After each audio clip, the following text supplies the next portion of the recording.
AITA for ending my engagement and calling my fiancé and his mom losers after he tried to move his whole family into our new home. I 40F am coming to you because I feel like I need some perspective on a pretty huge decision I made. And honestly, I don't know if I handled things the right way. So, let's set the scene. I'm in my 40s, at the peak of my career. I've worked my butt off for years to get where I am, and I'm finally starting to see the fruits of all my hard work.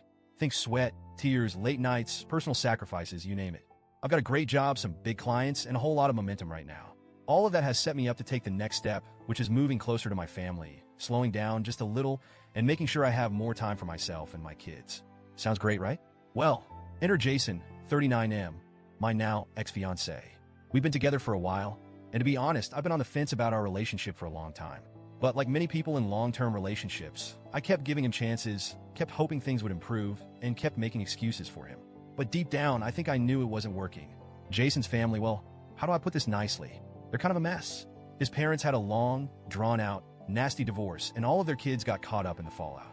It's like they've never fully recovered, and as harsh as this sounds, I can't help but think of them all as, well, losers.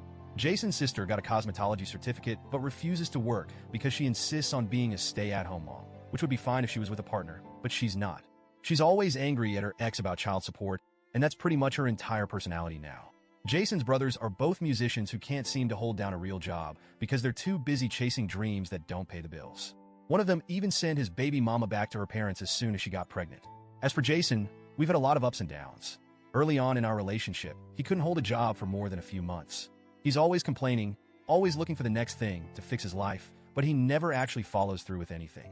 And when my career started taking off, it felt like every single step forward I made, he tried to drag me into something involving his family. Like every single time, whether it was trying to get his mom a food stand in a project I was working on or asking me to hire his brothers through my business contacts, it was constant. And here's the kicker. He never once asked if I could help MY family. It's always about his family and how he can plug them into MY successes. Fast forward to last year's holiday season. I was juggling a huge project with a tight deadline and trying to coordinate a trip to visit my family for Christmas. I flew my kids out to my parents' house and worked like crazy to meet this deadline. Jason promised he'd drive me to join them once I was done, but when I finally finished my project, he just disappeared. I couldn't get a hold of him for hours. By the time I did, it was too late to catch a flight. So, I ended up driving myself on Christmas Eve, exhausted and anxious, after crying because he made me wait so long. Turns out, he didn't leave when I needed him because his mom got emotional. That was the first real moment where I thought, I need to get out of this. But I didn't. I stayed. Then things got worse. I started landing bigger clients and making more money, and Jason started getting more and more entitled. He had the nerve to suggest starting a business with his family using MY resources. He wanted me to hire a company he'd create, in name only, mind you, to basically siphon off my hard-earned success. I told him flat out no. It was a huge fight, but I stood my ground. Then, about a month ago, we found a rental property. It was perfect. I need a home office, and we needed bedrooms for my kids. But Jason had this look in his eyes and started talking about needing an extra room. My gut told me something was off, and sure enough, he wanted his entire family to move in with us.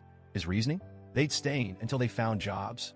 I laughed out loud, because if I let that happen, they'd never leave. I'd be stuck supporting his deadbeat family forever. When I confronted him, he threw a tantrum, like full-on toddler mode. He stormed out, grabbed his backpack, and disappeared for days. When he finally resurfaced, it was to tell me he got fired. For insubordination. He tried to make me feel sorry for him, but by this point, I was done. Then, we had the final blowout. I told him I wanted out. He accused me of destroying his dreams and of being a snob now that I'm rich. I'm not rich, by the way. I'm just doing well. He had a full-on meltdown, rocking back and forth while holding the steering wheel and accusing me of ruining his life. I told him, straight up, that he needed to work on himself and stop using me as a safety net. I packed all of his things and drove them over to his mom's house because he refused to pick them up. When I got there, his mom came out and went off on me. She accused me of tearing their family apart, called me names, and used a lot of personal stuff that I know Jason had told her in confidence. I was so mad, I snapped.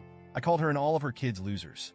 Now Jason won't remove his car or his gym equipment from my garage because I disrespected his mom. He's been sending me texts about couples therapy, but I want nothing to do with it. I'm done. So Reddit.